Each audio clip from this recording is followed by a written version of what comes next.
Very warm good evening to all of you. क्या सबको मेरी आवाज आ रही है? क्या सबको मेरी आवाज आ रही है, हाँ या ना बताइए। तो लास्ट क्लास में हम लोग जुडिशरी का जो टॉपिक है वो कर रहे थे, ठीक है। तो जुडिशरी में से we have completed the supreme court and the high court. आज हम लोग पढ़ने वाले हैं लोअर कोर्ट के पास, ठीक है। सुदीप, नेहा, बिल्कुल ठीक है, स्टार्ट करें।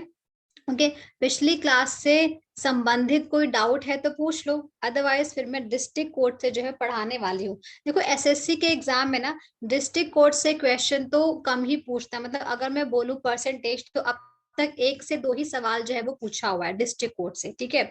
तो हम लोग सारे कॉन्सेप्ट को करेंगे। Okay, so let's start. See, last class में हमने सुप्रीम कोर्ट को देखा जो इंडिया का टॉप मोस्ट कोर्ट था, पढ़ लिए हैं हम लोग, अच्छे से जान चुके हैं कैसे आप जज बनते हैं, कितने जजेस होते हैं, क्या क्या होता है, सारे एमसीक्यू हमने जो है वो कर लिए हैं। सेकेंड जो लेवल आता है वो आता है हाई कोर्ट का, ये भी हमने देख लिया है।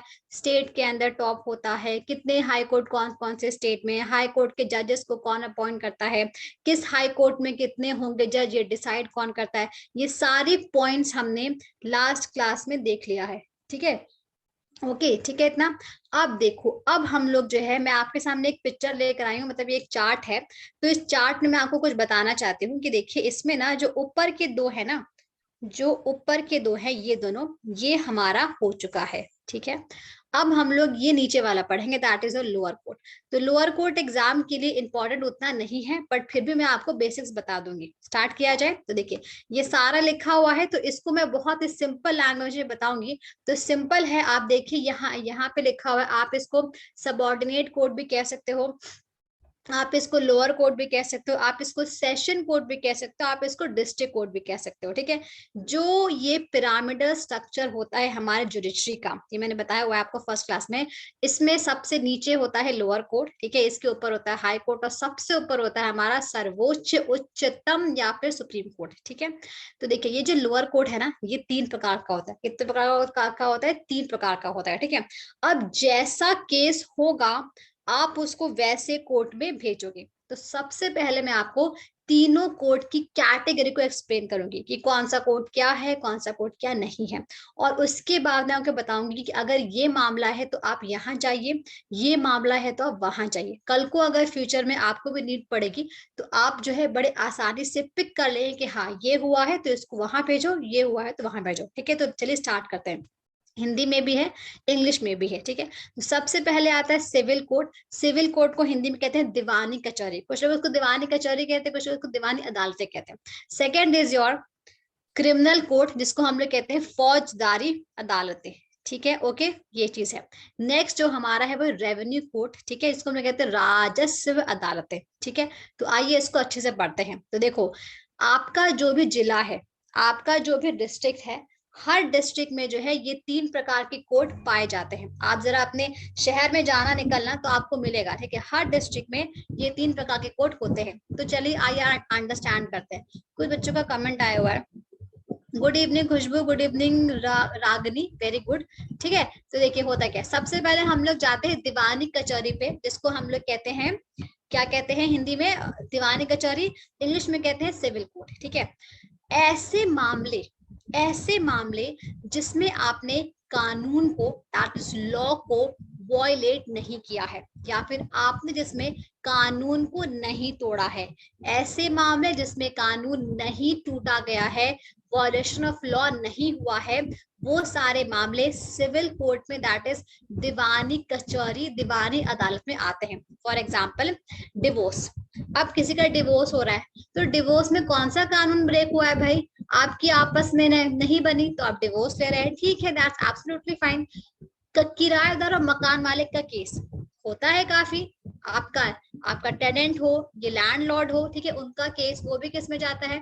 वो भी जाता है दीवानी कचहरी में। क्यों? कानून तो नहीं टूटा है, ठीक है।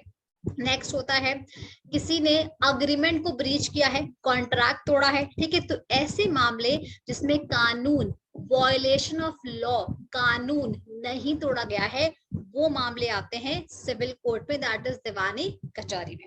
और एक बहुत अच्छी बात है कि ऐसे मामलों में जो है हम लोगों को पनिशमेंट नहीं मिलती है, क्योंकि कानून तो ब्रेक हुआ नहीं है। ठीक है, तो आपको समझ में आया। अगर कोई आता है कहता है भाई मुझे डिवोर्स चाहिए, आप कहाँ भेजोगे? सिविल कोर्ट में। आपसे आता है कोई कहता है अरे मेरा मकान मालिक मुझे बहुत परेशान कर रहा है, मेरा किराएदार मुझे बहुत परेशान कर रहा है, आप उसको कहाँ भेजोगे? सिविल कोर्ट में। ठीक है, सेकंड आता है दैट इज फौजदारी अदालतें, मतलब क्रिमिनल कोर्ट। इसमें कैसे क्या होगा? नाम ही बता रहा है कशिश, नाम ही कह रहा है फौजदारी, क्रिमिनल। अगर किसी ने लॉ को वायलेट किया है, वायलेशन ऑफ लॉ हुआ है, दैट इज कानून को तोड़ा गया है, तो उस केस में हम लोग उस मामले को क्रिमिनल कोर्ट में, दैट इज फौजदारी अदालत में भेजते हैं। ठीक है, फॉर एग्जाम्पल रेप का मामला, किसी का रेप किया गया है तो इसका मतलब क्या है? उसकी राइट टू लाइफ को छीना गया है, किसी की हत्या की गई है, मर्डर किया गया, चोरी चकारी लूट डकैत, ये सब जो चीजें हैं समाज में, ये सब अगर कोई केस आता है तो आप उसको क्रिमिनल कोर्ट में सेंड करते हो, क्योंकि इसमें लॉ का वायलेशन हुआ है, कानून को तोड़ा गया है। क्लियर है?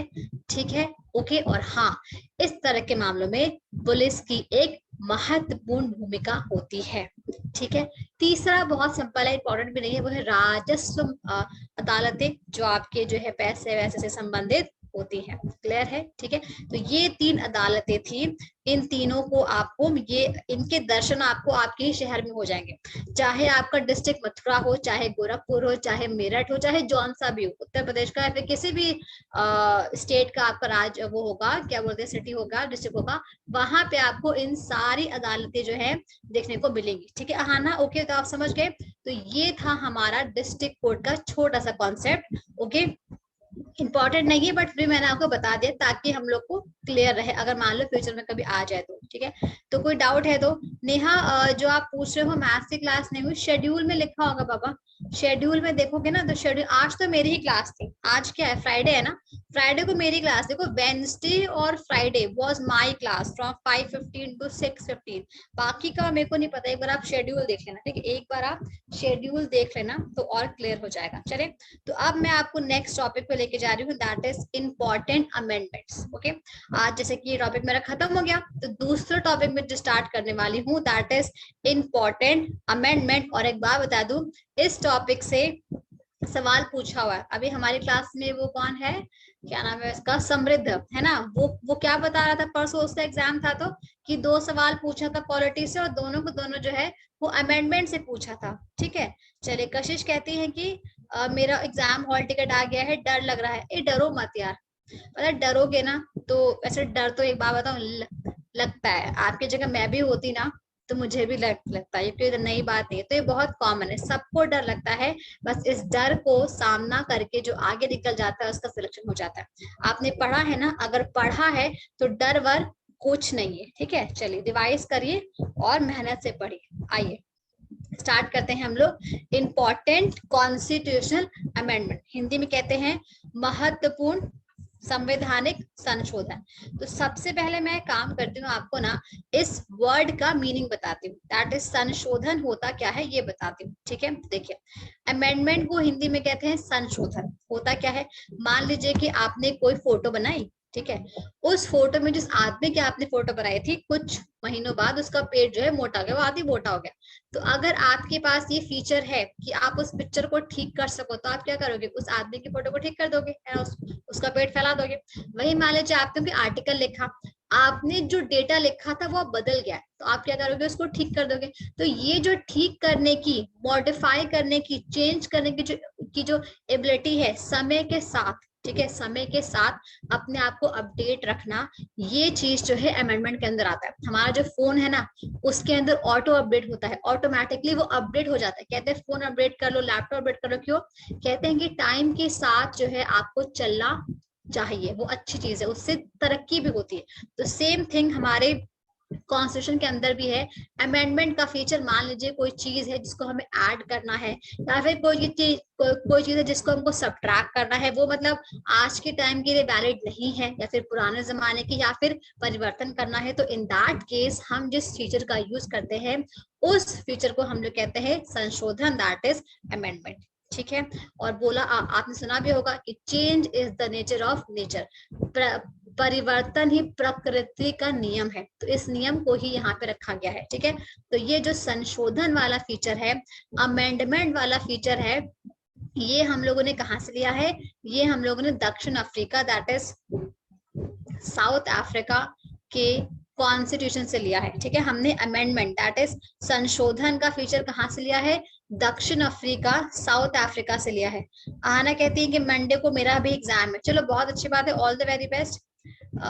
कशिश कह रहे ब्लैंक हो गए हैं एकदम से। अरे कोई बात नहीं, होता है, देखो सबके साथ होता है ये। ठीक है, ब्लैंक होना, डर जाना, हार्ट भी धुक धुक होती है, ये कॉमन सी बात है, बट आपको अपने ऊपर कॉन्फिडेंट रहना है।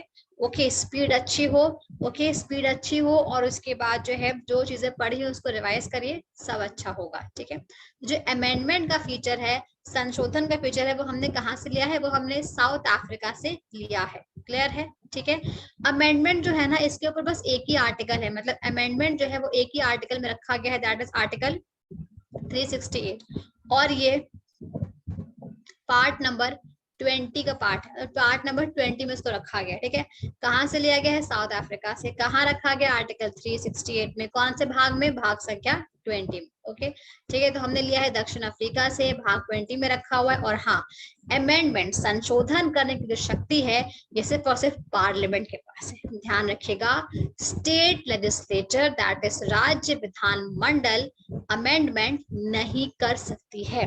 अमेंडमेंट कौन कर सकता है? अमेंडमेंट सिर्फ और सिर्फ पार्लियामेंट ही कर सकती है। अब आप पूछेंगे पार्लियामेंट में कौन कर सकता है? बिकॉज लोकसभा भी है, राज्यसभा भी। जी हाँ, तो पार्लियामेंट में किसी भी सदन में, किसी भी हाउस में, दैट इज चाहे लोकसभा हो चाहे राज्यसभा हो, किसी भी हाउस के अंदर जो है अमेंडमेंट की प्रक्रिया को आप शुरू कर सकते हो। ठीक है, अमेंडमेंट जो है वो पार्लियामेंट के किसी भी हाउस में शुरू किया जा सकता है, चाहे वो लोकसभा हो चाहे वो राज्यसभा हो। क्लियर है? ठीक है, ऐसा कुछ नहीं है मनी बिल की तरह, इसके साथ कोई दिक्कत नहीं कि मनी बिल जो है पहले आपका लोकसभा में पेश होता है, इसके साथ ऐसा कुछ नहीं है। बस अमेंडमेंट करने की शक्ति पार्लियामेंट के पास होती है, और पार्लियामेंट किसी भी हाउस में, लोकसभा या राज्यसभा, किसी में से जो है आप अमेंडमेंट के प्रोसेस को स्टार्ट कर सकते हो। क्लियर है? नेक्स्ट आते हैं। ठीक है, अच्छा, अब क्वेश्चन ये आता है कि अमेंडमेंट जो है वो लेकर कौन आ सकता है?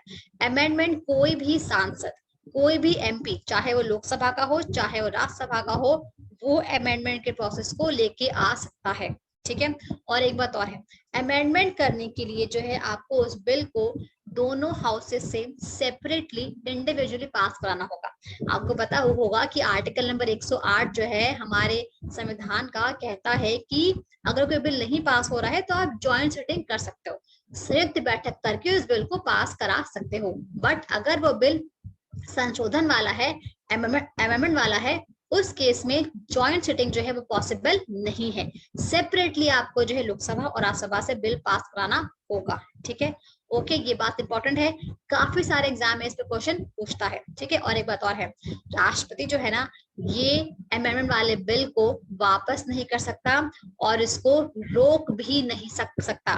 मतलब अमेंडमेंट वाले बिल पर राष्ट्रपति जी को अपनी मोहर, अपनी सहमति, अपना सिग्नेचर करना ही पड़ता है। ठीक है, तो ये मोटे मोटे पॉइंट्स थे अमेंडमेंट के बारे में, संशोधन के बारे में। क्लियर है? किसी को कोई दिक्कत? अहाना, कशिश, खुशबू, सुदीप, रागनी, नेहा। ठीक है, चलिए आगे बढ़ते हैं।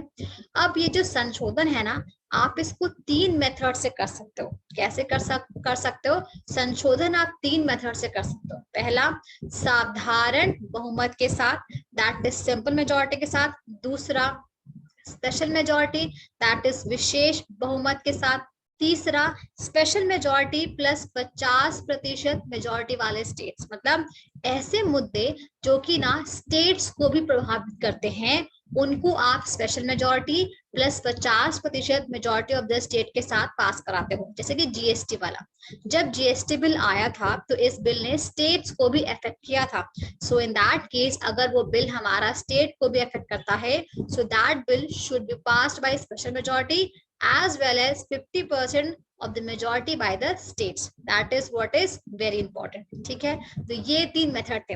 परेशान मत हो अगर आपके मन में क्वेश्चन आ रहा है कि मैम ये सिंपल मेजोरिटी क्या होती है, मतलब साधारण बहुमत क्या होता है, विशेष बहुमत क्या होता है, तो टेंशन मत लो। ये मैं आपको लास्ट मेरी क्लास होगी आज से 1-2 दिन बाद, नेक्स्ट क्लास, उसमें मैं पढ़ाती हूँ मिसलेनियस। तो मिसलेनियस में मैं ये सब टॉपिक जो है कवर करती हूँ कि सिंपल मेजोरिटी क्या होती है, स्पेशल मेजोरिटी क्या होती है, इफेक्टिव मेजोरिटी क्या होती है, सब टॉपिक में वही कवर कर दूंगी, तो परेशान मत हो। क्लियर है?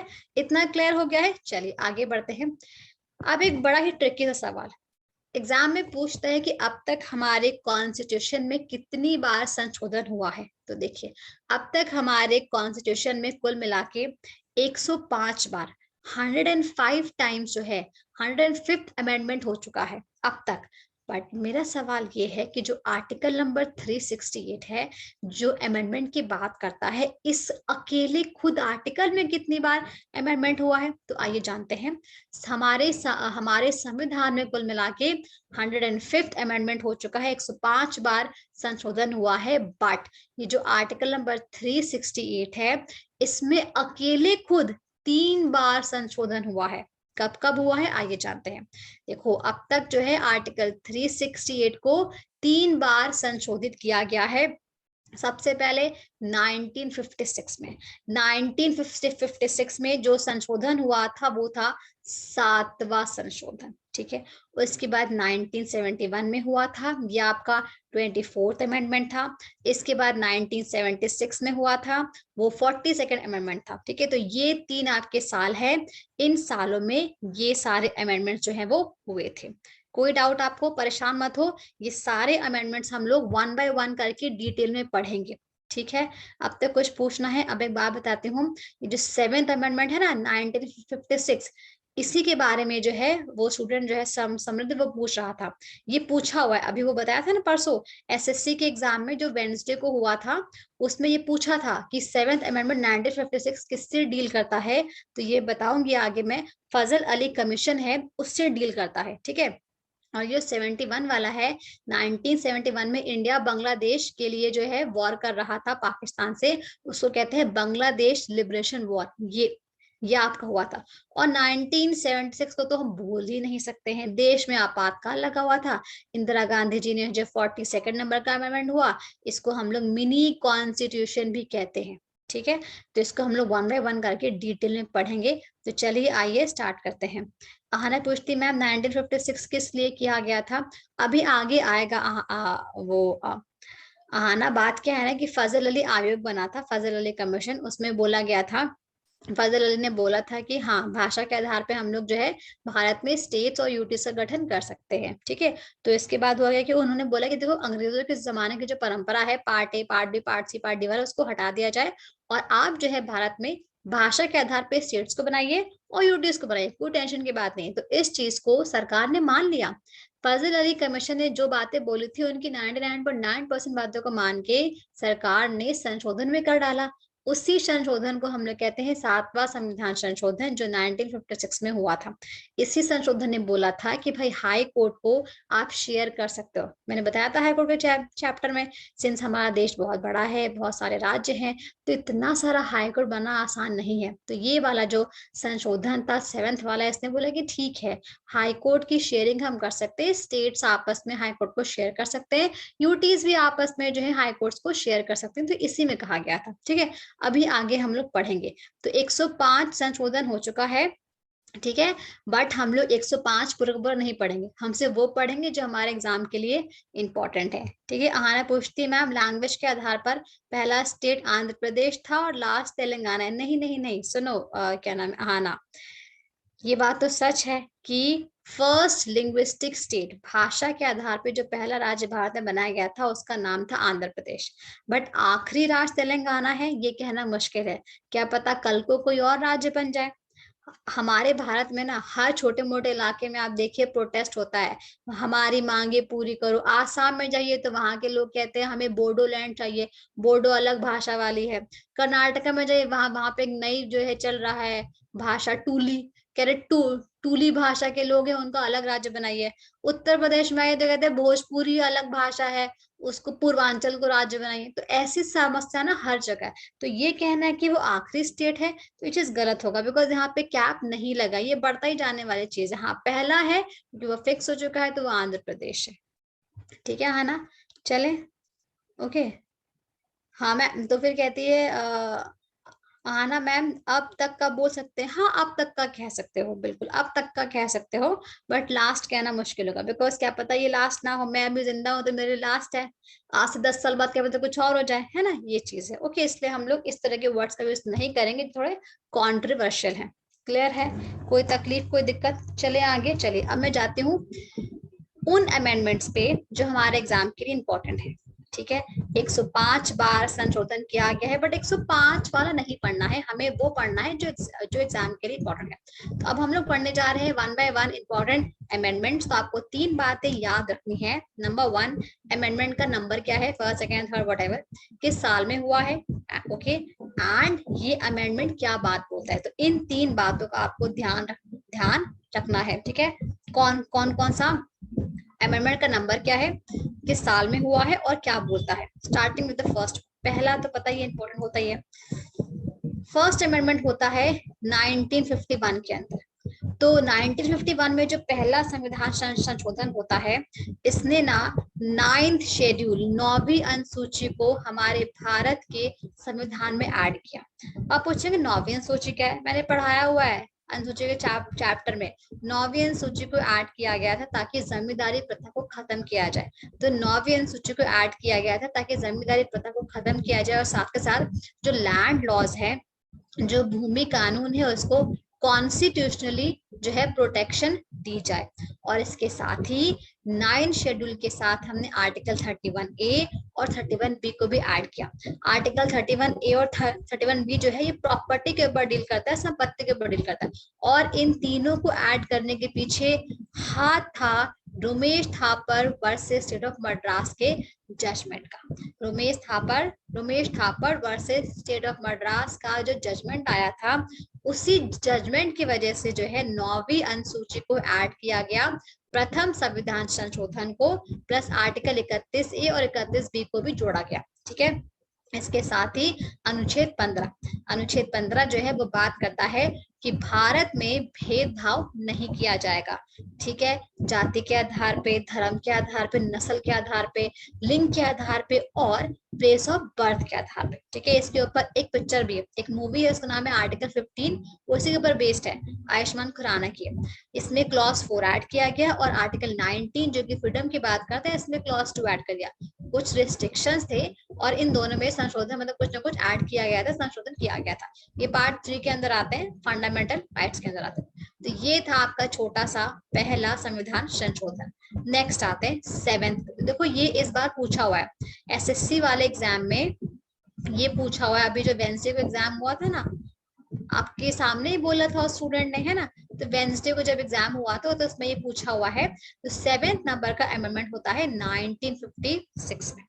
ये आपका जो है कब किया गया था, जब states reorganisation commission, that is राज्य पुनर्गठन अधिनियम जो है, उसकी सारी बातों को सरकार ने मान लिया था। और मानने के बाद जो है सरकार राज्य पुनर्गठन अधिनियम को लेकर आती है, that is states reorganisation act 1956 को वो लेकर आती है। इसके साथ क्या किया गया, इसको हम लोग फजल अली कमीशन या फजल अली आयोग भी कहते हैं। ठीक है, इसके साथ ही जो अंग्रेजों की परंपरा थी, part A, part B, part C, part D, इसको खत्म किया गया और भारत में भाषा के आधार पर राज्यों को और यूटीज को बनाने का निर्णय किया गया। ठीक है, और होता क्या है कि 1 नवंबर 1956 को इंडिया में उस टाइम 14 राज्य थे और 6 यूनियन टेरिटरीज थी। ठीक है, तो एग्जाम में आता है कि भाषा के आधार पे बनाने की, स्टेट्स को और यूनिट्स को बनाने की परमिशन किसके द्वारा दी गई, वो दी गई आपका 7th अमेंडमेंट एक्ट के द्वारा, ठीक है। और इसके साथ ही बोला गया कि जो हाई कोर्ट्स है वो कॉमन हो सकता है, मतलब एक से ज्यादा जो राज्य हैं वो आपके हाई कोर्ट को शेयर कर सकते हैं, राज्य यूटीज भी कर सकते हैं, और यूटीज भी आपस में जो है आपके हाई कोर्ट को शेयर कर सकते हैं। इसके साथ ही 7th अमेंडमेंट में जो है लोकसभा विधानसभा की सीटों को फिक्स किया गया। लोकसभा में 50 सीटें की गई, ठीक है, मतलब सॉरी 50 के लिए 500 सीटें की गई स्टेट के लिए और 20 की गई यूटी के लिए। इसके साथ ही विधानसभा में 60 सीटें मिनिमम और मैक्सिमम 500। विधान परिषद में 40 सीटें मिनिमम, मैक्सिमम विधानसभा का 1/3। तो ये सब कहानी जो है हमें 7th अमेंडमेंट के थ्रू मिली है। चलिए आगे, कोई दिक्कत? चलिए आगे बढ़ते हैं। नेक्स्ट आते हैं 15th अमेंडमेंट एक्ट 1963। इसमें क्या होता है? ये संविधान संशोधन जो है इसने बोला कि जो हाई कोर्ट के जज है ना, पहले इनकी रिटायरमेंट की एज 60 हुआ करती थी।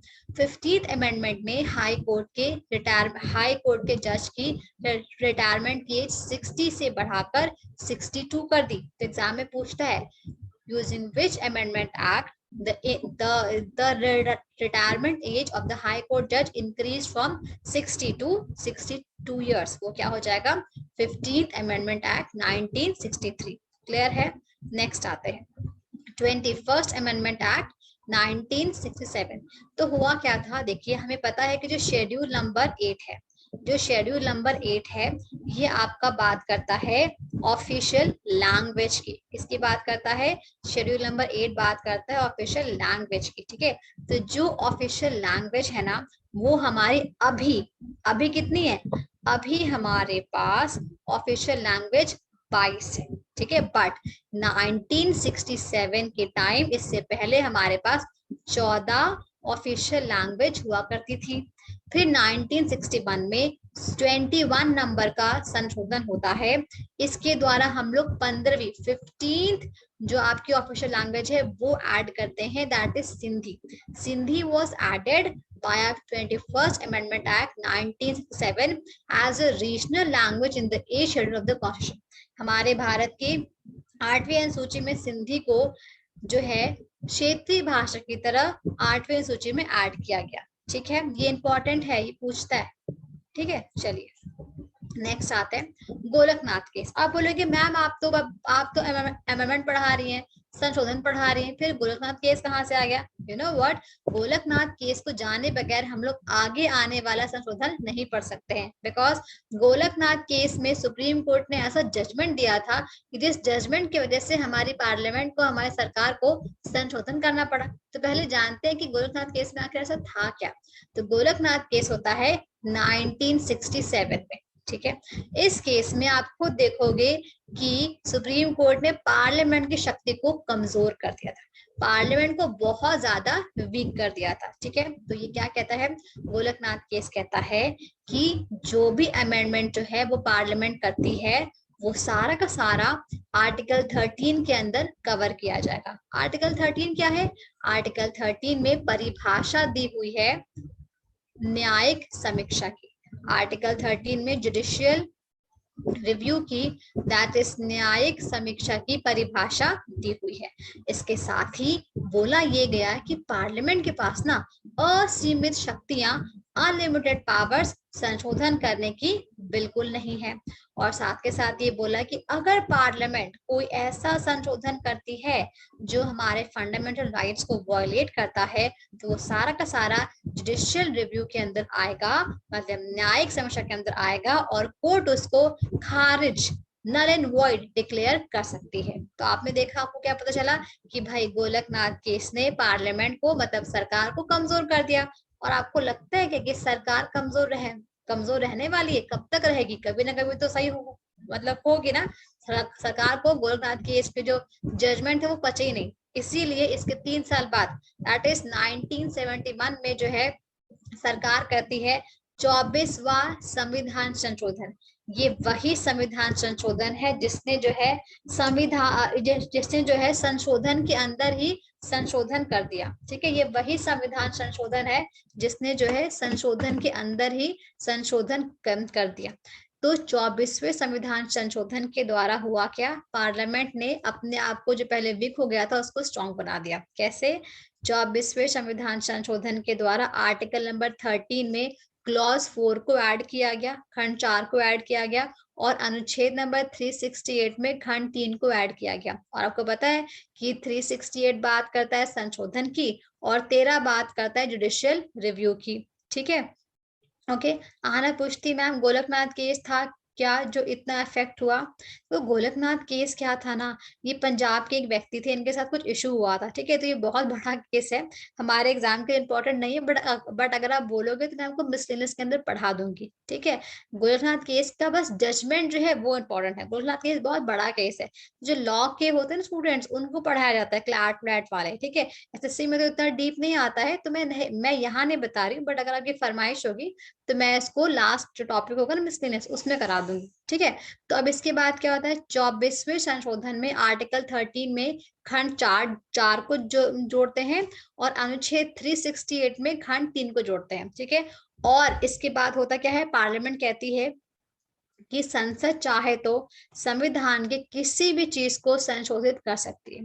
पार्लियामेंट कहती है कि संसद चाहे तो, पार्लियामेंट चाहे तो संविधान के किसी भी चीज को संशोधित कर सकती है, इंक्लूडिंग फंडामेंटल राइट। किसी भी मतलब किसी भी इंक्लूडिंग फंडामेंटल राइट, और हमारे पार्लियामेंट के ऊपर कोई भी रिस्ट्रिक्शन, कोई भी जो है पाबंदी नहीं है, उसका जो मन होगा उसको संशोधित वो करेगी। और एक बात और कह दी कि अगर ऊपर वाला मुद्दा मतलब संशोधन वाला मुद्दा पास प्रेसिडेंट के पास जाता है, तो प्रेसिडेंट को उसके ऊपर सिग्नेचर करना ही पड़ेगा। जबरदस्ती करवा दी, पहली बात तो अपने आप को बाबा वो बोल दी कि मेरा मन होगा जो मैं वो करूंगी, मेरा मन होगा मैं फंडामेंटल राइट को जो है वो करूंगी, अमेंड करूंगी, जो मन होगा मैं उसको अमेंड करूंगी, और जो है इसके ऊपर मुझे कोई भी लिमिटेशन नहीं दी गई है। और साथ के साथ प्रेसिडेंट को भी कर दिया है कि जबरदस्ती है, उनको साइन करना ही है भले उनको पसंद ना हो। ठीक है, तो इस तरह से आपने देखा कि 24वें संविधान संशोधन ने पार्लियामेंट को फिर से सुप्रीम बना दिया। ठीक है, ओके। समृद्ध जो है तब आते हैं जब क्लास खत्म होने वाली है। समृद्ध मैंने ये जो चैप्टर स्टार्ट किया है, आप ये चैप्टर स्टार्टिंग से पढ़ना। ठीक है, अभी तो आप लेट आए हो, काफी काफी आगे निकल गई हो, स्टार्टिंग से पढ़ना। आपको जो एग्जाम में क्वेश्चन पूछे थे सारे आपके डाउट्स क्लियर हो जाएंगे। ठीक है, 24 पे आ गई हूँ मैं। चलिए 31 आते हैं। 31 के लिए क्या जानना है, देखो 31 होता है 1973 के अंदर। इसमें ना लोकसभा के अंदर जो है सीटों को आवंटित किया गया, किसके बेसिस पे, जनगणना हुई थी। हमें पता है कि जो जनगणना होती है दैट इज सेंसस, वो हर 10 साल पे होती है। ठीक है, बट 1973 के अंदर जो 31वां संविधान संशोधन हुआ था, इसमें ना सीटों को आवंटित किया गया था लोकसभा के अंदर 1971 की जनगणना के आधार पे। और इससे होता क्या है कि राज्यों को जो है 525 सीटें मिलती हैं, और यूटीज को मतलब केंद्र शासित प्रदेश को 20 सीटें मिलती हैं। ठीक है, तो हमारे लिए इंपॉर्टेंट क्या है, 31वां किससे डील करता है, लोकसभा के अंदर सीटों का आवंटन जनगणना के बेस पे। कब की जनगणना, 1971 की जनगणना। वैसे तो 2021 में भी जनगणना होनी थी, बट आपको पता होगा कि कोविड की वजह से जो है जनगणना 2021 में नहीं हो पाई। ठीक है, नेक्स्ट आते हैं 35वां संविधान संशोधन 1974। तो आप देखोगे कि मैं 35वां और 36वां एक साथ पढ़ा रही हूँ, क्यों, आइए जानते हैं। होता क्या है ना, सिक्किम पहले भारत का हिस्सा नहीं था, वो एक स्वतंत्र राज्य हुआ करता था। ठीक है, बट सिक्किम को 35वें संविधान संशोधन के द्वारा 1974 में भारत में एक सहयोगी राज्य दैट इज भारत का एक एसोसिएट स्टेट का दर्जा दिया गया। ठीक है, उसके जस्ट एक साल बाद दैट इज 1975 में 36वें संविधान संशोधन के द्वारा सिक्किम को एक पूर्ण राज्य का दर्जा जो है दिया गया, और वो भारत में एक पूर्ण राज्य की तरह शामिल हो गया। तो ध्यान रखना 35वां वाला होता है 1974 में, जिसमें जो है सिक्किम को सहयोगी राज्य दैट इज एसोसिएट स्टेट का दर्जा मिला, और 36वां वाला होता है 1975 में, जिसके द्वारा सिक्किम को एक पूर्ण राज्य का जो है दर्जा दिया गया। ये इंपॉर्टेंट है ये दोनों ही, क्योंकि काफी कंफ्यूजिंग होता है तो बच्चे कंफ्यूज हो जाते हैं, इसलिए मैंने एक साथ जो है इसको लिख दिया है। ठीक है, कोई दिक्कत किसी को? ठीक है, पांडा भी आ गए हैं। ये लड़का रोज नाम बदलता है, अभिराज। अभिराज नाम कैसे बदलते हैं भाई? आना, खुशबू, कशिश, नेहा, पांडा, रागनी, समृद्ध, सुदीप। मेरा नाम तो भाई 2 साल से तो ऐसे पड़ा है, मैं तो कर ही नहीं पाती हूँ अपना नाम चेंज। आप लोग हर क्लास में नाम चेंज करके आते हो, ग्रेट। चलिए, बहुत अच्छी बात है। हाँ, आना पूछिए। आना पूछ रही हैं। आना पूछिए, बिल्कुल क्वेश्चन। आपको मैं अनम्यूट करूँ क्या? हैंड रेस करिए। आप हैंड रेस कर आप हैंड रेस करिए, ऊपर आएंगे, फटाक से आपको अनम्यूट करूंगी। कशिश, किसको बताना है दोबारा एक बार मुझे बता दो, मैं समझ नहीं पाई आपका मैसेज, मैंने अभी देखा। आना, आपको अनम्यूट करना है? बताओ, आ जाओ फिर ऊपर एक बार, या तो फिर टाइप कर दो।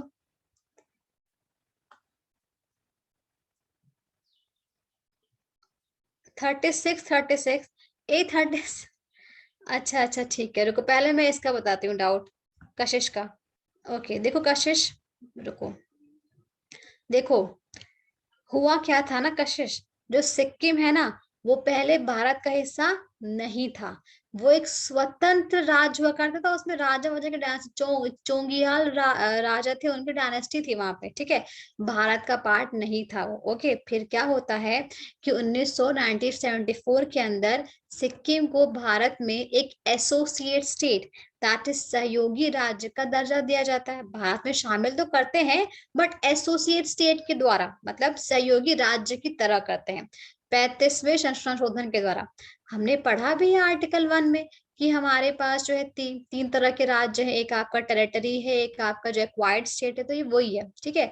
इसके जस्ट 1 साल बाद, दैट इज 36वें संविधान संशोधन के द्वारा 1975 में सिक्किम को हम एसोसिएट स्टेट के दर्जा से हटाकर प्रमोट कर देते हैं, और भारत में as a full state, full flat state, पूर्ण राज्य की तरह जो है शामिल कर देते हैं। ये बस अंतर होता है। पहले जो है इसको हम लोग ऐड करते हैं, बाद में क्या करते हैं, इसको प्रमोशन दे देते हैं। तो वही प्रमोशन जो है 36वें के द्वारा दिया गया। ठीक है कशिश, कुछ पूछना है आपको? समझ में आ गया? ठीक है, ओके, ठीक है। ना टाइप कर रही हैं। चलिए, ये इंपॉर्टेंट है कशिश, ध्यान रखना। समृद्ध, मैं आपसे जो क्लास के लास्ट में मिलूंगी, ठीक है। समृद्ध फटाक से हाथ उठाता है, वैसे गुड।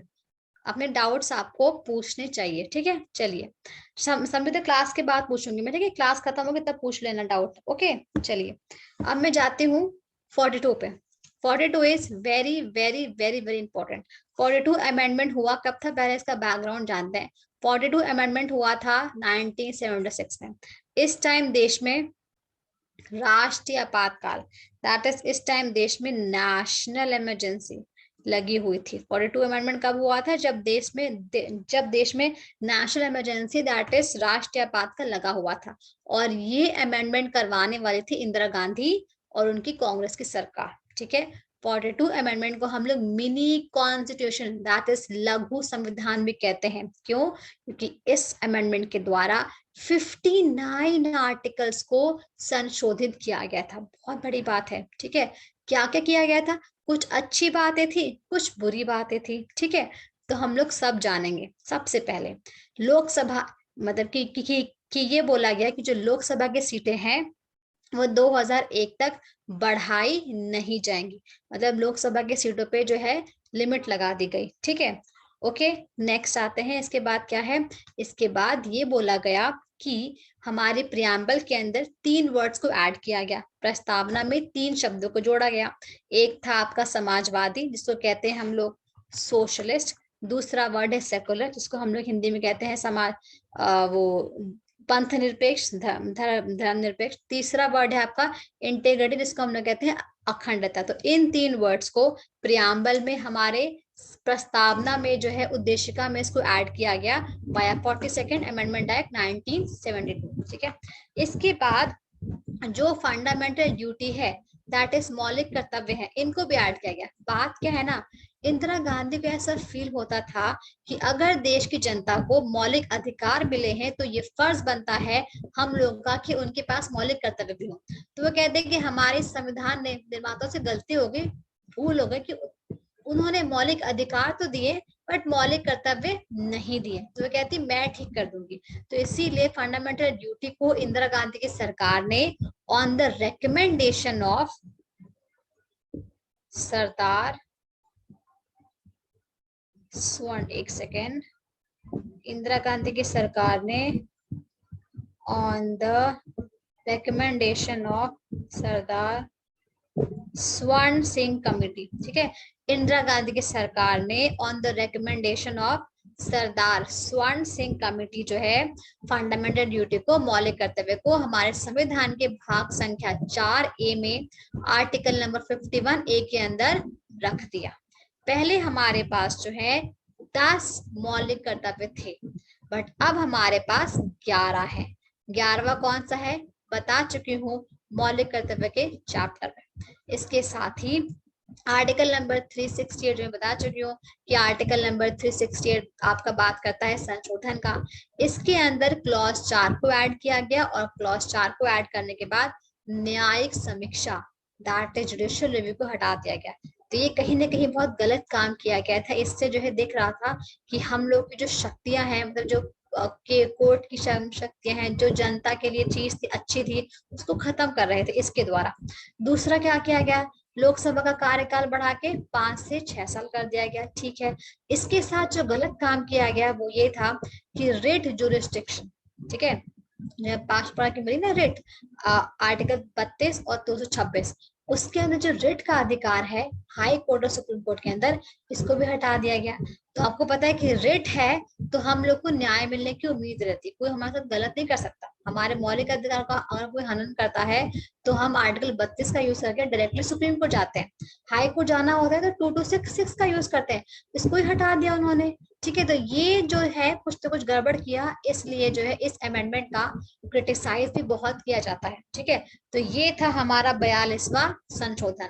अब जरा मैं आप लोगों की चार्ट पढ़ती हूँ। आना पूछती, राज्य सरकार की बर्खास्ती और राज्य विधानसभा के निलंबन या विघटन की सिफारिश करने की शक्ति किसके पास होती है। वेरी इजी क्वेश्चन आना मैंने क्लास में कराया हुआ है। राज्य सरकार की बर्खास्ती हो, राज्यसभा का निलंबन हो, गवर्नर के पास होती है। ये मैंने कराया हुआ है क्लास में, ठीक है। देखो प्रेसिडेंट के पास तो होगी नहीं, उसको क्या मतलब स्टेट में, उसका तो बैठा है ऑफिसर, कौन है वो, गवर्नर है, ठीक है। सीएम खुद तो में सरकार गिराएगा नहीं, खुद तो पैर पे कुल्हाड़ी मारेगा नहीं, तो कौन करता है वो, गवर्नर करता है, राज्यपाल। Okay, very easy question class में कराया हुआ है, ठीक है। ओके, समझ में आ गया आपको। आना, एनी प्रॉब्लम, चले, कोई प्रॉब्लम है बताओ भाई, आवाज आ रही कि नहीं आ रही है। समृद्ध परेशान मत हो, अभी मैं आपको कर दूंगी अनम्यूट, परेशान मत होइए, ठीक है। ओके, अच्छा चलो कोई बात नहीं, कोई बात नहीं। हाँ ना, अब तो कोई कंफ्यूजन है नहीं ना, हाँ ना, now now everything is fine. आना, now I think there is no confusion, yes और नो। चलिए अब आते हैं 44 अमेंडमेंट 1978 पे। तो देखो इंदिरा गांधी जी ने जो कचरा फैलाया था ना, उस कचरे को उन्होंने साफ कर दिया। मतलब जो चीजें अच्छी थी वो तो किया ही, उसको तो कुछ नहीं किया। जो चीजें इंदिरा गांधी ने जबरदस्ती और गलत किया था उसको ठीक कर दिया 44 अमेंडमेंट 1978 में। इस अमेंडमेंट को किया गया था राष्ट्रीय आपातकाल के खत्म होने के बाद। ये अमेंडमेंट करने वाली थी जनता पार्टी की सरकार। किसने किया था, जनता पार्टी की सरकार ये अमेंडमेंट करती है। और इस अमेंडमेंट को करते टाइम देश के प्राइम मिनिस्टर होते हैं मोरारजी देसाई, ठीक है। तो इसमें क्या किया गया, सबसे पहले बता दो, इस अमेंडमेंट को किया कब कब किया गया था, नेशनल इमरजेंसी, राष्ट्रीय आपातकाल के हटने के बाद। उसके बाद ही इस अमेंडमेंट के द्वारा आर्टिकल नंबर 31 जो कि हमारे मौलिक अधिकार के अंदर हुआ करता था, आर्टिकल नंबर 31 को मौलिक अधिकार की कैटेगरी से डिलीट कर दिया गया था। और डिलीट करने के बाद right to property that is संपत्ति का अधिकार जो कि आर्टिकल 51 था, उसको लीगल और आप कह सकते हो कॉन्स्टिट्यूशनल राइट, मतलब संवैधानिक अधिकार और कानूनी अधिकार बना देखा था। अब जो है 44 अमेंडमेंट के बाद संपत्ति का अधिकार मौलिक अधिकार नहीं रहा था। और आर्टिकल 31 से हटा के आर्टिकल 31 को तो डिलीट कर दिया। राइट टू प्रॉपर्टी को 31 से डिलीट करने के बाद 300 कैपिटल ए आर्टिकल में रखा गया, ठीक है। ये बातें मैंने आपको फंडामेंटल राइट चैप्टर के अंदर भी बताया था, ठीक है। आना पूछती, मैम ये जनता पार्टी है ना जो अभी भारतीय जनता पार्टी, नहीं नहीं नहीं बिल्कुल नहीं, हाँ ना, बिल्कुल नहीं। जनता पार्टी जो है वो अलग थी, भारतीय जनता पार्टी अलग है। ये बीजेपी अभी जो है हमारे पास वो बीजेपी है। ये जनता पार्टी जो है ये मोरारजी देसाई की थी, ठीक है। ये उस टाइम की थी एक्चुअली। ये थे तो ये लोग कांग्रेस के मेंबर, बट आपस में इनकी पटी नहीं, ओके, आपस में इनकी बनी नहीं, तो ये अलग हो गए। स्पेशली इनकी जो खटपट होती थी इंदिरा गांधी के साथ। ओके चलिए, ठीक है, तो ये अलग पार्टी है। इसके साथ ही आर्टिकल 19F को भी जो हटा दिया गया, क्योंकि ये ना प्रॉपर्टी से डील करता था। जो भी संपत्ति की चीजें थी ना, उसको जनता पार्टी की सरकार ने हटा दिया। क्यों? जनता पार्टी की सरकार कहती है कि हम गरीबों की सरकार है और हम गरीब का विकास करना चाहते हैं। तो गरीब का विकास कब होगा? जब अमीर से हम उसकी जब अमीरों से हम जब मिसयूज होती हैं चीजें वो लेंगे। तो जनता पार्टी बेसिकली प्लान ये कर रही थी कि जो अमीरों के पास बड़ी बड़ी जमीनें हैं, ये सब है, तो हम उसको ले लें और फिर उसके ऊपर कल्याणकारी योजना के तहत गरीबों के लिए कुछ अच्छा काम करें। तो अगर संपत्ति वगैरह जो मौलिक अधिकार होती ना, तो जनता पार्टी जो है संपत्ति को जब्त नहीं कर पाती, ठीक है। क्योंकि लोग जब भी वो जाती जब्त करने, लोग क्या करते हैं, फटाक से रहते हैं सुप्रीम कोर्ट में कि भाई देखिए ये जो है ऐसे कर रहे हैं वैसे कर रहे हैं, ठीक है, हमारे जो है मौलिक अधिकार का हनन हो रहा है। तो इसीलिए गरीबों का विकास करने के लिए जो है जनता पार्टी ने प्रॉपर्टी संपत्ति को हटाया, ठीक है। इसके बाद क्या है देखो, इसके साथ एक बहुत अच्छा काम किया कि ये बोला कि जो राष्ट्रीय आपातकाल है, नेशनल इमरजेंसी, आर्टिकल 358, इसमें जो है अगर हमारे देश में राष्ट्रीय आपातकाल 352 को लगाया जाता है, तो हमारा मौलिक अधिकार नंबर 20, आर्टिकल 20 और 21 को सस्पेंड नहीं किया जाएगा। ये हम लोग पढ़ चुके हैं।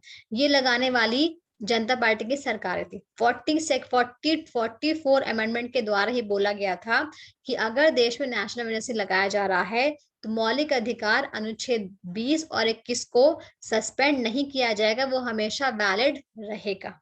इसके साथ ही बोला कि अगर राष्ट्रपति को राष्ट्रीय आपातकाल घोषणा करना है, तो इसके लिए जो है हमारे पार्लियामेंट के अंदर स्पेशल मेजोरिटी की जरूरत पड़ेगी। पहले क्या था, सिंपल मेजोरिटी की जरूरत थी। तो ये भी काम जो है इनके द्वारा किया गया ताकि फ्यूचर में कोई और इंदिरा गांधी की तरह आपातकाल का मिसयूज ना कर सके।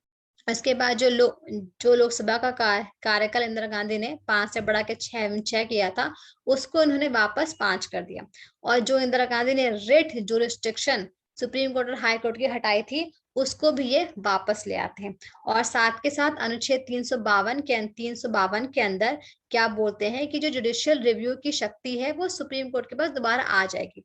और एक बहुत अच्छी चीज, हमें पता है कि राष्ट्रीय आपातकाल जो है वो 3 मुद्दों पे लगाया जाता है। पहला, जब देश में वॉर हो रहा हो, युद्ध हो रहा हो। दूसरा, जब देश में बाहरी आक्रमण हो, मतलब कि एक्सटर्नल अग्रेशन हो। तीसरा, जब देश में क्या हो, आर्म्ड रिबेलियन। तो पहले क्या था ना, आर्म्ड रिबेलियन वर्ड नहीं था। पहले जो था वो वर्ड था आंतरिक अशांति, दैट इज इंटरनल डिस्टर्बेंस।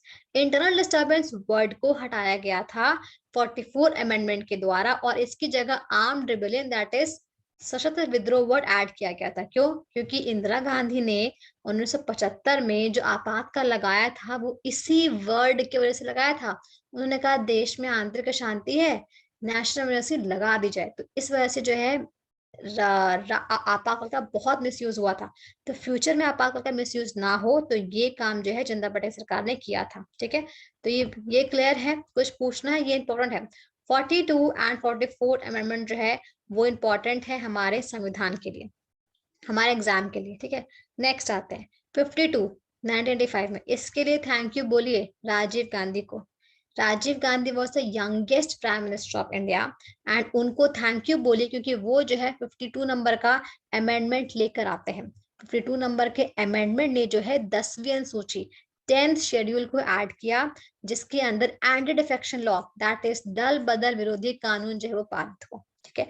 तो दल बदल विरोधी कानून, that is anti defection law, 10 schedule के अंदर 10 शेड्यूल के अंदर 10वीं सूची के अंदर रखा गया वाया 52nd अमेंडमेंट 1985। क्लियर है? नेक्स्ट आते हैं 61 अमेंडमेंट भी आपका 1989 में किया गया, और ये भी आपका the youngest prime minister of India Rajiv Gandhi के द्वारा ही किया गया। इसके तहत क्या हुआ, पहले जो वोट देने की थी एज वो थी 21 साल, तो वोट देने की एज को घटा के 21 से 18 कर दिया गया, और इसके साथ ही आर्टिकल 326 में हमें करना पड़ा संशोधन। ठीक है, तो 61 किससे डील करता है, वोटिंग की एज क्या हो गई, घट गई, पहले 21 थी अब कितनी हो गई, 18। ठीक है, नेक्स्ट आते हैं 69 अमेंडमेंट होता है 1991 में। इसके द्वारा जो दिल्ली है उसको हम लोग एनसीआर दिल्ली कहते हैं।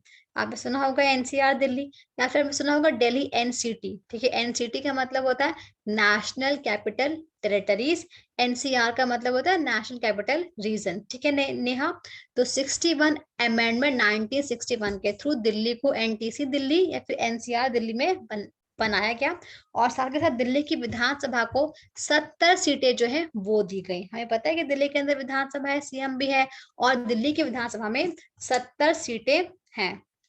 ठीक है, इसके साथ ही फिर जस्ट उसके बाद होता है 70 नंबर का संशोधन 1991 में। इसके साथ क्या हुआ, बोला गया कि दिल्ली और पौंडीचेरी की विधानसभा को ये परमिशन है कि वो राष्ट्रपति के चुनाव में पार्टिसिपेट कर सकती है। तो ये बातें हुई आपकी 69 और 70 अमेंडमेंट के थ्रू।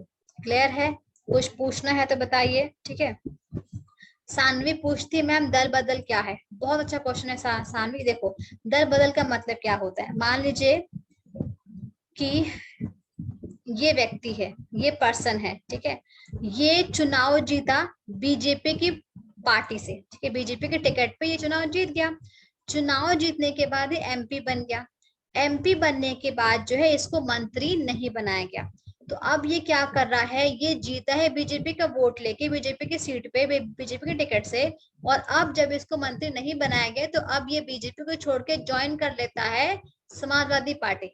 ठीक है, तो अगर ये ज्वाइन करता है समाजवादी पार्टी तो इसको दल बदल कानून के तहत इसका जो सीट है वो कैंसिल कर दी जाएगी। दल बदल कानून कहता है कि आपने जिस पार्टी का नाम लेके आपने जिस पार्टी से चुनाव लड़ा है, अगर आप एमपी या एमएलए बनने के बाद उस पार्टी को छोड़ के दूसरी पार्टी में जाते हो तो आपकी जो सीट है एमपी और एमएलए की, वो सीट इनवैलिड हो जाएगी, आपको जो है डिस्क्वालीफाई कर दिया जाएगा। इसी को बोलते हैं दल बदल। ये होता क्या है, मान लीजिए कि आप जो है बीजेपी के टिकट पे जीत गए, आपको मंत्री नहीं बनाया गया, तो फिर आप क्या करेंगे, गुस्सा हो जाएंगे, फिर आप ले जाएंगे दूसरी पार्टी में। तो इससे क्या होगा ना, इनस्टेबिलिटी आ जाती है, और हर आदमी जो है इंडिया में कुर्सी का भूखा है। ओके, इसीलिए जो ये चीज किया गया। एक्चुअली ना उस टाइम ना एक आयरम गैरम की कहानी है। उनका तो ये सीन था, आज इस पार्टी में है कल उस पार्टी में, कुछ पता ही नहीं होता, तो इससे बहुत ज्यादा इंस्टेबिलिटी होती है। तो ये चीज ना हो इसीलिए एंटी डिफेक्शन लॉ जो है दल बदल कानून लेकर आया गया। और दल बदल कानून जो है वो इंडिविजुअल पर अकेले इंसान पे काम करता है, ग्रुप पे नहीं करता है। ठीक है, अगर आप अकेले जाते हैं तभी काम करेगा, अगर आपकी पार्टी के 2/3 लोग जाएंगे ना तब वो दल बदल नहीं होगा, तब वो मर्जर होगा। ठीक है, चलिए ओके, आपको समझ में आ गया। ओके चलिए, बहुत अच्छा। चलिए अब आते हैं 73 पे। टाइम है ना मेरे पास, 6:15 तक क्लास थी। हाँ है टाइम मेरे पास, तो पूरा तो नहीं हो पाएगा, जितना होगा उतना करेंगे, बाकी नेक्स्ट क्लास में करेंगे। नेक्स्ट क्लास में हम लोग संवैधानिक बॉडी भी करेंगे। ठीक है, 73 1992 में होता है। इसके द्वारा पंचायती राज को संवैधानिक दर्जा मिलता है, और पंचायती राज को पार्ट 9 में डाला जाता है, अनुसूची नंबर 11 में, और इसके अंदर 29 मुद्दे होते हैं। ठीक है, नेक्स्ट आता है, इसके बाद ही होता है 74 नंबर का संशोधन, ये भी 1992 में होता है।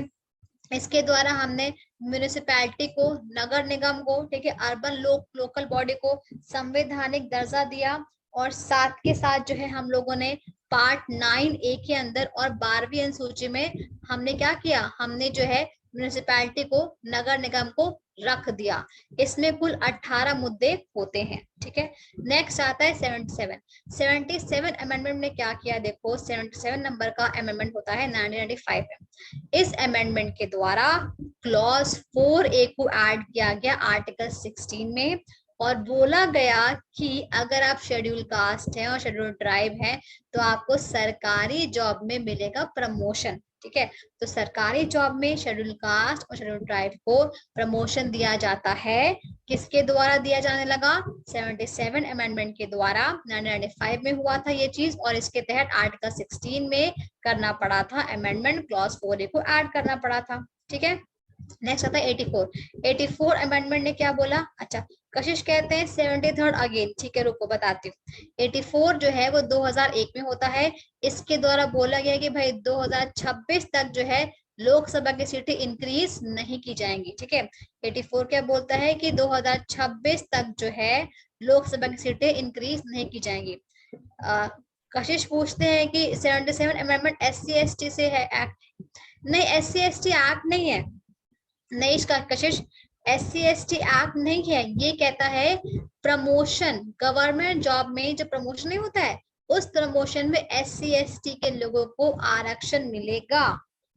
ठीक है, और ये चीज मैंने देखा भी है। मेरे पापा के साथ काफी लोग थे, उनका प्रमोशन हुआ था इसी एक्ट के थ्रू। ठीक है, काफी लोग थे उस टाइम की बात है ये। ठीक है, तो ये चीज होता है। चलो मैं कशिश पूछती हूँ, मैं बताती हूँ 75 नंबर, 73rd नंबर। देखो कशिश 73rd जो है ना पंचायती राज के ऊपर डील करता है।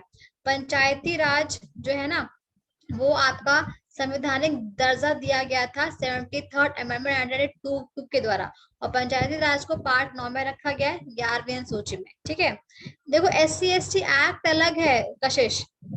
ठीक है, SC ST एक्ट जो है ना वो कल आएगा।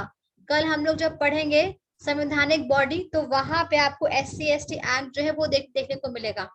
ओके कशिश, कल आप लोगों को SC ST एक्ट देखने को मिलेगा संवैधानिक बॉडी के अंदर। ठीक है, चलिए कल पढ़ेंगे वो, तो कल आपको क्लियर हो जाएगा। ये तो बस संशोधन था। ओके, 86 वाला आते हैं, एक दो आप बताऊंगे, इसके बाद हम लोग बाकी कल करेंगे। 86 नंबर का होता है 2002 के अंदर। ठीक है, ये तब हुआ था जब देश में प्राइम मिनिस्टर थे अटल बिहारी वाजपेयी। तो 86 नंबर का अमेंडमेंट जो कि 2002 में होता है, प्राइम मिनिस्टर थे अटल बिहारी वाजपेयी। इसमें दो बातें होती है। सबसे पहले आर्टिकल नंबर 21A को ऐड किया जाता है मौलिक अधिकार के अंदर, और बोला जाता है कि वो बच्चे जो 6 से लेकर 14 साल तक के हैं, उनका ये मौलिक अधिकार है कि उनको फ्री में कंपल्सरी एजुकेशन दी जाए। इसके साथ ही हमारी 11वीं फंडामेंटल ड्यूटी, 11वां मौलिक कर्तव्य भी ऐड किया जाता है, जिसके तहत बोला जाता है कि अगर आप पेरेंट्स हैं, आप माता पिता हैं, तो आपकी जिम्मेदारी बनती है कि आपका 6 से 14 साल तक का जो बच्चा है, आप उसको एजुकेशन दो, आप उसको शिक्षा दो। तो ये बातें बोली जाती है आपका आर्टिकल नंबर सॉरी अमेंडमेंट 86 के द्वारा। ठीक है, चलिए ओके, तो फिर ठीक है, कोई प्रॉब्लम है तो 86 के बाद जो बाकी है ना, अब मैं वो कल करवाऊंगी। ओके, 91 वाला ये सब मैं आपको कल कराऊंगी। अब मैं आपको अनम्यूट करती हूँ, तो जिसको डाउट पूछना है फटाक से अपना हैंड रेस करे, मैं आपको अनम्यूट करती हूँ। 86 के बाद मैं सारा कल कराऊंगी। ठीक है, लाइक मेरे पास 91 है, 92 है, 97 है, 100 है, 101, 2, 3, 4, 5। ठीक है, ये हम लोग कल करवाएंगे। ठीक है, कल मैं आप लोग को क्या करूंगी पता है? कल मैं ये कराऊंगी जो बचा हुआ है, और कल नहीं, नेक्स्ट क्लास होगी जब तक। कल है क्या मेरी क्लास? मेरे को देखना पड़ेगा शेड्यूल, और उसके बाद मैं नेक्स्ट क्लास में कॉन्स्टिट्यूशनल बॉडी कराऊंगी। मैं लिखवा दे रही हूँ, संवैधानिक निकाय एंड नॉन कॉन्स्टिट्यूशनल बॉडी कराऊंगी। ठीक है, चलिए अब इसको पूछना है सवाल, वो हाथ उठाए। कल है क्या? मैंने भी देखा नहीं शेड्यूल, कल देख, अब मैं देखूंगी शेड्यूल क्या है। चलिए, समृद्ध का हाथ उठाए, समृद्ध जी अनम्यूट होइए। समृद्ध पूछो सवाल। हेलो। हाँ हाँ बिल्कुल, आवाज आ रही है। हाँ नमस्ते मैम। नमस्ते नमस्ते, खुश रहिए। मैम ये कह रहा था कि मैम ना कि जैसे कि लोकसभा में कुल सदस्य, कुल सीट जो है वो 550 है। हाँ ठीक है। मैक्सिमम। हाँ मैक्सिमम 550 है, और वर्तमान में आप देखेंगे तो 543 है। कम है, हाँ कम होती है हाँ, हाँ। तो ये 7 सीट कम क्यों है? देखिए वो डिपेंड करता है, कुछ लोग मतलब मान लीजिए कि एब्सेंट हो जाते हैं, कुछ लोग मतलब डबल सीटों पे हो जाते हैं। मान लीजिए कि कोई MP है, वो साथ में विधानसभा का भी चुनाव लड़ रहा है, तो वो सीट खाली हो गई। ठीक है, तो ये सब होता है। तो मतलब कि इस वजह से जो है कुछ बैकलॉग रहता है। ओके, पर मैक्सिमम जो है वो 550 है, इससे ज्यादा सीटें बढ़ सकती नहीं है अभी फिलहाल। बाद में जो क्या है देखिए, परिसीमन आयोग आएगा, आया हुआ है जम्मू कश्मीर में, वो बताएगा कि कैसे क्या करना है, बट अभी के लिए तो फिक्स है हमारी 550। ठीक है, सीटें कम कम कम क्यों है? कुछ सीटें जो है मैंने बताया, जैसे कि अब देखो, अब ये है अखिलेश यादव है, एमपी भी है ये, है ना, और साथ के साथ ये आपका विधानसभा का चुनाव भी जीते हैं। तो अब इनके पास 2 सीटें नहीं होगी, तो अब ये क्या करेंगे? दोनों में से एक खाली करेंगे। मान लो अगर ये सीएम बन जाते तो ये खाली कर देते। तो ऐसे ही ये सब जो केसेस हैं, तो इसलिए जो है आपकी सीटें कुछ ना कुछ खाली रह गई हैं। ठीक है, खाली तो कर फुल दी कभी है। नहीं भरती है। खाली पांच सौ खाली पचास फुल कभी नहीं भरती है। ठीक है, क्योंकि मैम खाली तो कर दिए हैं मैम, अब तो 552, अब तो 542 हो गया है, 542 हो खाली गया है कर ना। दिए क्या अखिलेश यादव? तब क्या खाली करके आपके हाँ। यूपी विधानसभा में विपक्ष के हाँ, तो नेता फिर बन खाली गए हैं। होंगी तो ऐसे ही होता है। ठीक है, ऐसे होता है। जैसे कि देखो ये या भी यूपी में चले गए हैं, तो इनकी सीट हो गई वेकेंट, तो वैसे कोई और लोग भी होंगे, कोई और सीट में भी होंगे, किसी तो की इनकी डेथ हो गई है, तो ये तो, चीज है। ठीक है, तो मैम इनके वैकेंट सीट पे मतलब वोटिंग होगा कि नहीं दोबारा? हाँ होगा बिल्कुल, री इलेक्शन होगा। वो टाइम जी मैम। निकलेगा तब होगा ना, क्योंकि वो क्षेत्र है ना, उनके क्षेत्र हम्म। का कोई ना कोई तो एमपी होगा ही होगा। तो जी करेंगे, मैम। चुनाव लड़ाएंगे। जैसे कि देखिए, जी जब मैम। आपके बने थे, ये क्या नाम है, योगी जी बने थे सीएम, तो वो भी हम्म। आपके सांसद थे। तो जब वो सीएम बन गए, तो वो अपनी हम्म। सीट से रिजाइन कर दिए। फिर आई हम्म। थिंक 3-4 महीने के अंदर अंदर जो है री इलेक्शन हुआ था, और फिर उसमें जो है जीते थे समाजवादी पार्टी के जो है मतलब कि सीट वाले लोग। ओके, तो ये था। तो ये चीजें होती हैं, बैकलॉग ऐसे ही आता है, कभी किसी की डेथ हो गई, कभी कुछ हो गया, कुछ एक्स्ट्रा ये लोग जो है मतलब रखते हैं। ओके, ये सब रहता है। अब देखो, क्योंकि ये जो आपका वो वाला था, लेकिन एंग्लो इंडियन का था, वो तो खत्म हो गया। हम्म। एंग्लो इंडियन वाला तो खत्म हो जाएगा। जी अब मैम। 22 के बाद, 22 नहीं शायद 23 के बाद खत्म हो जाएगा।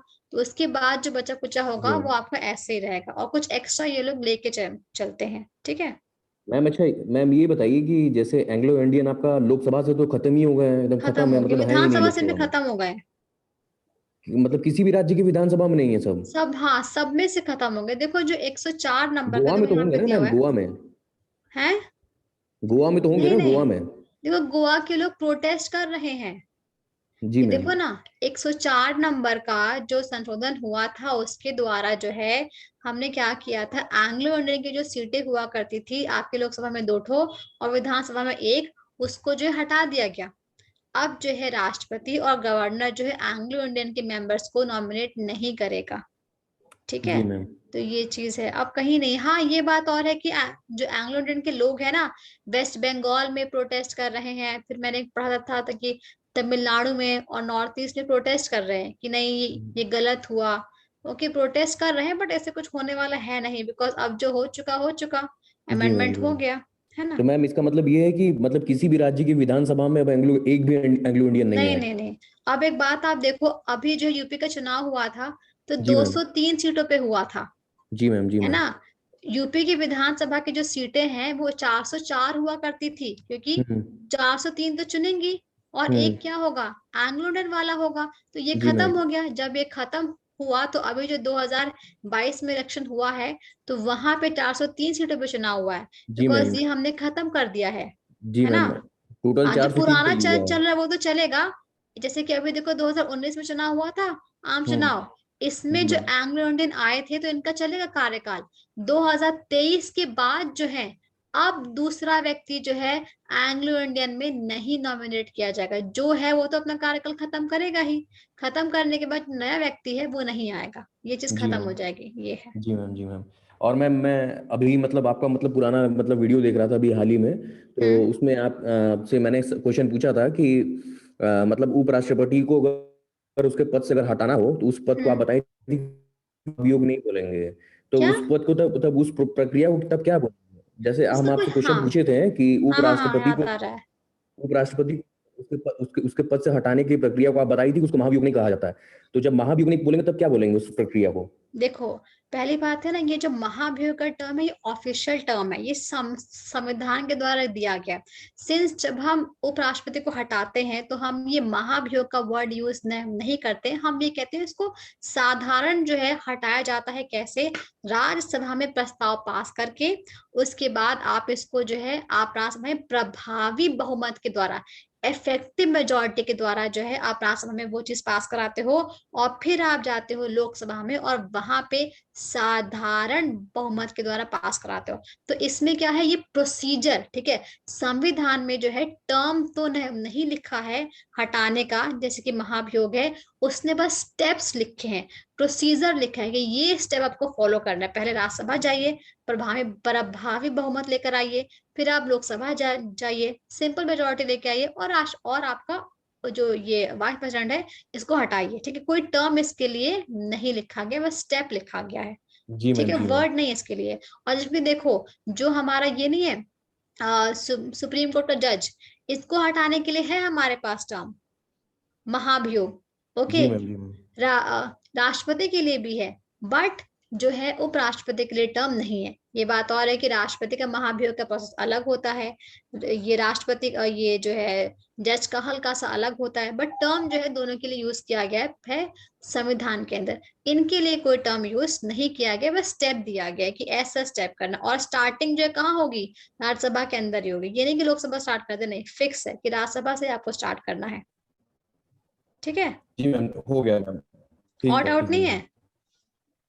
नहीं मैम, और आप बोली थी मैम ना कि मैम की कांटेक्ट नंबर है।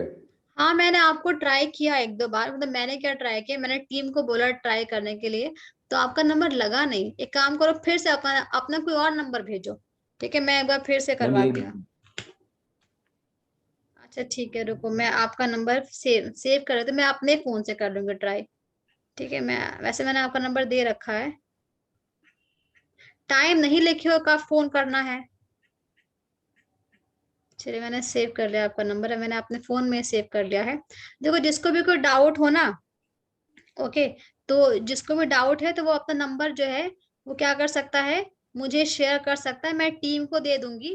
तो वो टीम क्या करेगा, जो टीम है आपको कांटेक्ट करेगी, तो फिर आप अपना डाउट जो है मुझसे पूछ सकते हो। सिंस क्लास में देखो कंस्ट्रेंट होता है, वैसे तो आपके पास ऑप्शन है ही, आप चाहो तो चैट के थ्रू या फिर वॉइस के थ्रू पूछ लो, बट स्टिल आपका डाउट जो है वो रह जाता है, तो ये भी सुविधा है, हम लोग आपसे कनेक्ट हो जाएंगे। अपना टाइम बता देना कि मैम 4 से 5 के बीच में, तो मैं वो चीज आपका भेज दूंगी, ठीक है, वहां पे टीम टीम के पास, वो टीम जो है आपको कांटेक्ट कर लेगी, फिर हम लोग बात कर लेंगे। अब नंबर जो है मतलब सही देना है ना, क्या पता नंबर जो है नॉट रीचेबल आ रहा है, तो फिर कैसे बात होगी। ओके, चलिए फिर, किसी को कुछ और पूछना है भाई बताइए। रागनी, खुशबू, पांडा, ओके, चलिए फिर, ओके, फिर हम नेक्स्ट क्लास में मिलते हैं। चलिए, ओके ओके, ठीक है, ओके ओके, ओके, फिर bye bye and take care.